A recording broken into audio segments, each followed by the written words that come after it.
ingorane nyene ahantu igoye niho ubweranda bushoboka, niho nzira Yezu yaduciriye. Bavyumvise n'ingene babitusiguriye, inzira Imana yaduciriye si inzira yama yoroshe, mugabo n'inzira ifise kazoza keza. Neza hadasanzwe aho dufitaniye ubucuti budasanzwe n'abavukanyi biga mu seminari nkuru ya Bujumbura. Twaramutse twakira uno munsi, batugendeye twabakira uno munsi. None rero n'urubanza novuga nti n'urubanza rudasanzwe guyaguye rwo gusozera ino ndwi. Ubwa kabiri kwakira abo bashitsi b'iteka, ubugira gatatu turafise umuvunyi wa famille Sainte Thérèse de Calcutta. N'umunsi nawe nyene turamwibuka umuvyeyi wacu, umuvyeyi w'umutima adahengeje kudusabira. Uno musi nabonye iryo jambo ryararangutse nyuma y'imyaka 10 n'ingahe sikuriye uwo muryango, bakaba bakibandanya, mbese bikaba byarabaye byiza cyane. Kubera amakaminuza yarabaye menshi, abanyeshuri barabaye benshi, hari n'abihebeye Imana. Nukuri ndanezerewe, ndahimba.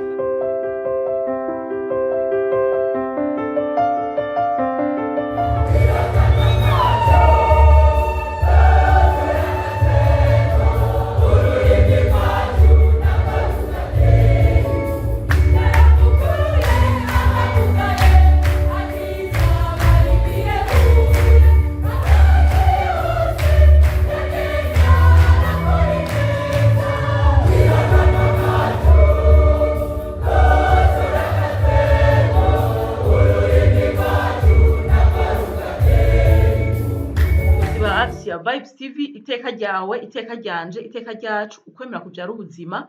Turabamukije mwese aho muherereye, tubaha n'ikaze mu makuru yacu y'uno munsi kwigenekerezo rya 26 ukwezi kwa kane umwaka wa 2026. Uyu munsi niho abanyeshuri b'abakatolika bo mu makaminuza atandukanye yaha mu gisagara ca Bujumbura, yaba yigenga canke ya leta, basozera indwi yabitiriwe.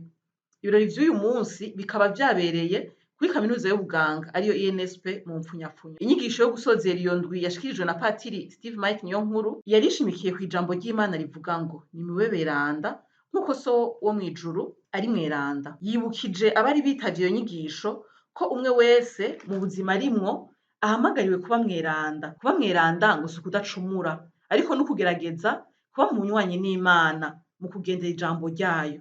Afatiye ku majambo y'umweranda Patiri Joseph Kentenich avuga ngo niyo wafata umukubuzo ugakuburana urukundo bizotuma bamweranda.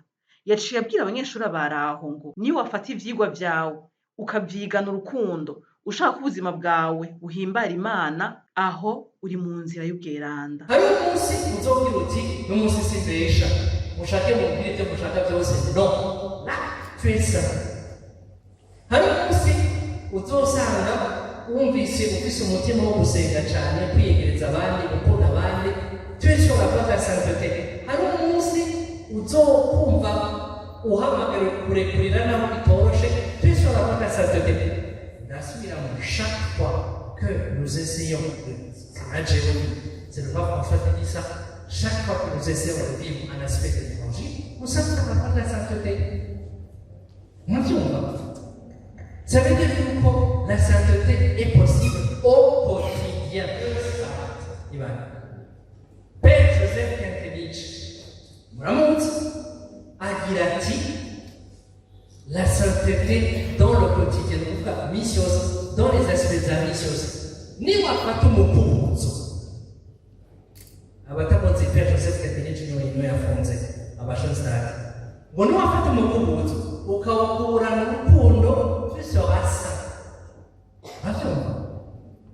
Wa munyeshuri ngaho ni wafata ikaye kanayitesera byinshi cyane nayita amanota ukavyigana urukundo ushaka kuzoninaza Imana, ushaka ko ubuzima bwawe buhimbana Imana, twishobora kuba dasanzwe. Mu nkuka y'imisa yo gusozera, umwibutsamana w'abanyeshuri bo muri za kaminuza Patiri Janvier Nizigiyimana yifashishije izaburi y'uyu munsi, yibukije abaraho ko bahamagariwe kuba abungere beza nka Yezu Kristu werembo ry'intama, akaba n'inzira ija kwa Mana Data.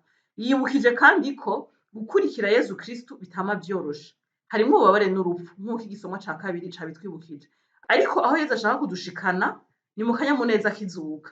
Yasozereye asaba abitavye iyo nkuka y'imisa gusabira abatumwa n'abihebeye Imana, cane cane ko uyu munsi usanzwe ari umunsi wahariwe itorwa muri eklezia. Uwo mwibutsamana nyene Patiri Janvier Nizigiyimana aremeza kandi ko abanyeshuri bo muri za kaminuza bashobora kuba beranda nubwo ubuzima babayemwo butoroshe. Ubweranda urakoze burashoboka mugabo biragoye nk'uko mwari mubivuze, bari mu buzima usanga baje bava hirya no hino batagira amaparuwase bakira cyangwa badafite imiryango ngahe Bujumbura, ugasanga bariko barapanga muri za Buyenzi bagapanga za Bwiza kugira ngo baronke amafaranga bikabagora. Mugabo mu ngorane nyene ahantu bigoye niho ubweranda bushoboka, niho nzira Yezu yaduciriye. Mwavyumvise n'ingene babitusiguriye, inzira Imana yaduciye si inzira yama yoroshe, mugabo ni inzira ifise kazoza keza. Rero nibaza yuko uko bari kose mu ngorane zose bariko baracamwo,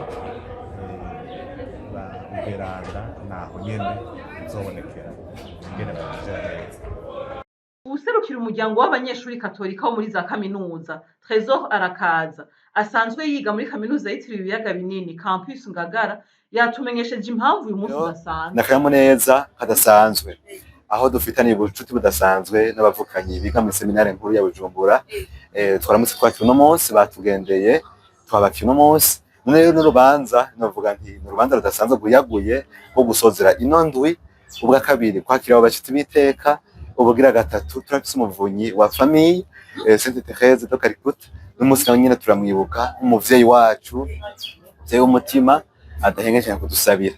None rero bitavye iyo ndwi barakenguruka ibyiza bakuyemo. Murakoze cyane. Iyi ndwi turiko turasozera uno munsi kuko biboneka turangwa n'akanyamuneza kenshi, kuko kuva mu ntango y'ino ndwi twarashoboye kuronka inyigisho zigiye zitandukanye, aho indwi twayugururiye hamwe, mugabo tukaja mu makampisi bamwe bose ukwabo, tukagenda dusabikanya ku mateme yarategekanijwe muri ino ndwi. N'umunsi rero akaba yari umunsi wa nyuma wo gusozera ino ndwi. Nico gituma rero turangwa n'akanyamuneza kenshi, ubwo twararose n'akanya ko gusabikanya mu migwi ibyo twashoboye kwiga mu minsi yari itegekanijwe. None ga Barnabe, wowe nk'umukristu w'umukatolika wo muri kaminuza, mu majambo nk'abiri ni igiki usigaranye?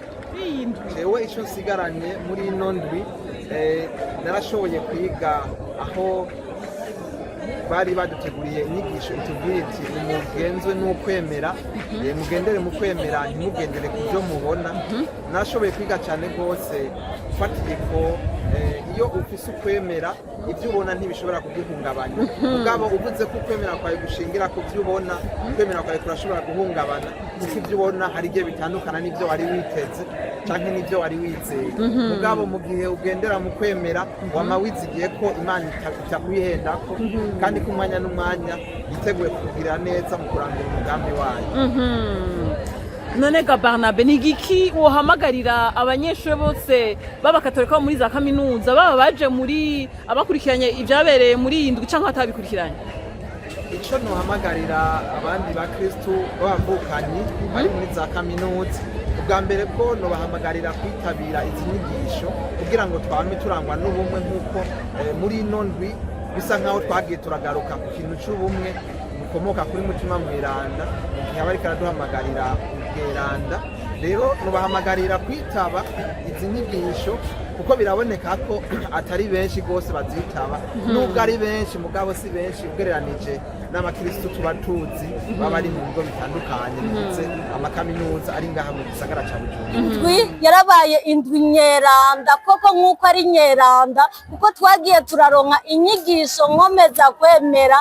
Ngahamagarira rero umwe wese mu byo arimwo byose kwitwararika ibikorwa by'umutima, kuko bijya bikorwa tuza gukora byo ku ishuri n'iby'umubiri, ariko hambavu yaho iby'umutima nivyo nyamukuru, kandi nivyo bizodufasha no mu buzima bwa misi yose bwo gusozera amashuri twaje tuva mu mihinga itandukanye tuje kwigamwo tugire Kristo. Bahoze basukurira uwo muryango yagaragaje akanyamuneza. Nivyo abari byatangujwe n'abantu bizohera, mugabo ari ibintu vyubakiye ku ijambo ry'Imana bizobandana. Amen. Uno musi nabonye iryo jambo ryararangutse nyuma y'imyaka 10 n'ingahe sikuriye uwo muryango bakaba bakibandanya mbese bikaba byarabaye byiza cyane kubera amakaminuza yarabaye menshi abanyeshuri barabaye benshi harimo abihebeye Imana nukuri ndanezerewe ndahimbawe ndabona bwa buruhe twagiye burafise aho ico bwamaze. Amen. Twibutse ko iyo ndwi yatanguye kuba Imana uheze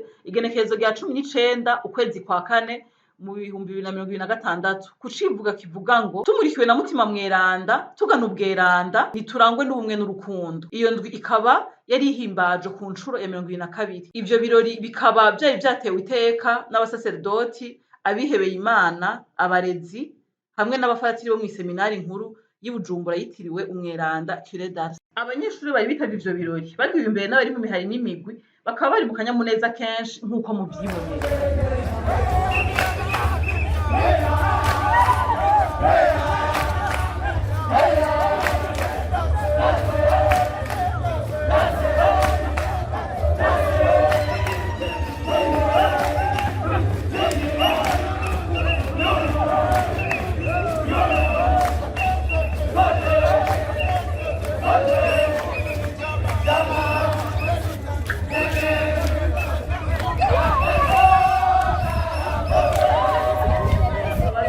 Tubakengurukira cane mwebwe mwese bakunzi bacu mwaduteze yombi tubipfuize kubandanya mugira ibihe byiza umwe wese aherereye. Mwari kumwe na Sandrine Hakizimana kubwa Axe ya Vibes TV gira iteka.